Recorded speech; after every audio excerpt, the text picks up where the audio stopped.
Bonjour à tous, je suis Guillaume et bienvenue dans cette vidéo Santé des enfants et environnement, où je vais partager avec vous une nouvelle bonne pratique visant à entourer vos enfants d'un environnement favorisant la santé avec moins de pollution et plus de nature. Elle est issue de ma lecture du livre Le praticien et l'environnement, un ouvrage collectif coordonné par William Dabb, qui est ancien directeur général de la santé. Et cette bonne pratique, c'est surveiller l'état de vos revêtements contenant du plomb. Dans les logements datant d'avant 1948, le revêtement des murs peut encore inclure des anciennes peintures contenant du plomb. Parfois, ces anciennes peintures se trouvent sous des couches de peinture plus récentes. Et lorsque l'état de ces revêtements se dégrade, des écailles et des poussières contenant du plomb peuvent être libérées dans les environnements intérieurs. Or, le plomb est une substance toxique pour le système nerveux. Les risques les plus élevés portent sur la période prénatale et les premières années de l'enfant, quand le système nerveux se développe activement. D'ailleurs, le plomb est considéré par l'Organisation mondiale de la santé, l'OMS, comme, je cite, l'un des 10 produits chimiques extrêmement préoccupants pour la santé publique. Pour éviter les situations à risque, il est donc recommandé de surveiller l'état des revêtements contenant du plomb, qui sont indiqués dans les diagnostics associés au logement. Si certains revêtements sont dégradés, dans l'attente de travaux adaptés, plusieurs bonnes pratiques peuvent contribuer à réduire les risques.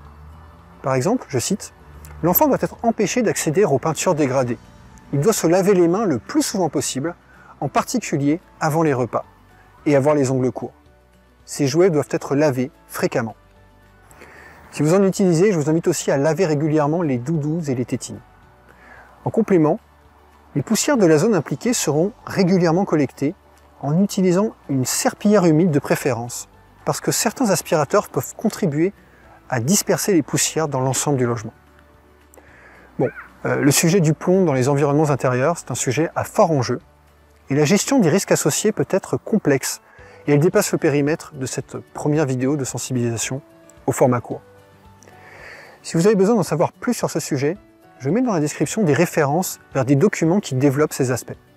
Et à l'occasion, je vous raconterai aussi mes propres aventures avec le plomb dans l'immeuble où j'habite. Pour revenir plus spécifiquement au livre Le praticien et l'environnement, c'est un ouvrage qui a été élaboré en réponse au constat que, je cite, « Pour la plupart des médecins, le rôle de l'environnement sur la santé n'a rien d'évident. » Son objectif est de fournir aux praticiens des éléments d'information et de jugement leur apportant des outils pratiques pour qu'ils soient des acteurs à part entière de santé environnementale.